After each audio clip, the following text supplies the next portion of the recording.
ഇത് എങ്ങനെയാണ് പ്രവർത്തിക്കുന്നത്?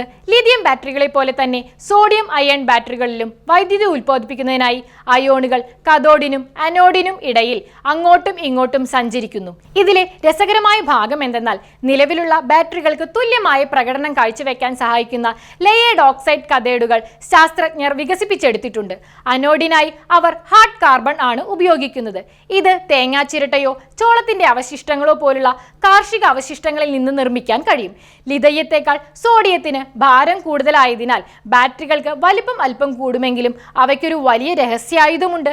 സുരക്ഷ. ഇവയ്ക്ക് തെർമൽ റൺവേ സംഭവിക്കാനുള്ള സാധ്യത വളരെ കുറവാണ്. ബാറ്ററി അമിതമായി ചൂടാകുകയും തീപിടിക്കുകയും ചെയ്യുന്ന ഭയാനകമായ പ്രക്രിയയാണിത്. കൂടാതെ അതിശൈത്യത്തിലും ഇവ മികച്ച രീതിയിൽ പ്രവർത്തിക്കുകയും അതിവേഗത്തിൽ ചാർജ് ചെയ്യപ്പെടുകയും ചെയ്യുന്നു.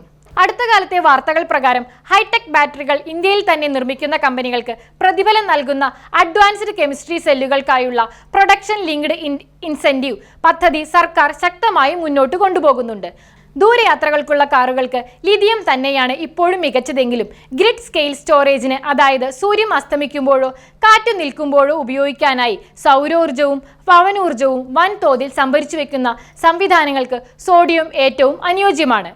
നമ്മുടെ നഗരങ്ങളിൽ ഓടുന്ന ഈ സ്കൂട്ടറുകൾക്കും ഈ റിക്ഷകൾക്കും ഇത് മികച്ചതാണ്. നമ്മുടെ ബാറ്ററി സ്രോതസ്സുകളിൽ വൈവിധ്യം കൊണ്ടുവരുന്നതിലൂടെ ലിഥിയം വില കുതിച്ചുയർന്നാലും വിതരണം തടസ്സപ്പെട്ടാലും നമ്മുടെ വീട്ടിലെ വിളക്കുകൾ അണയാതെയും വാഹനങ്ങൾ നിശ്ചലമാകാതെയും നമുക്ക് സംരക്ഷിക്കാൻ കഴിയും.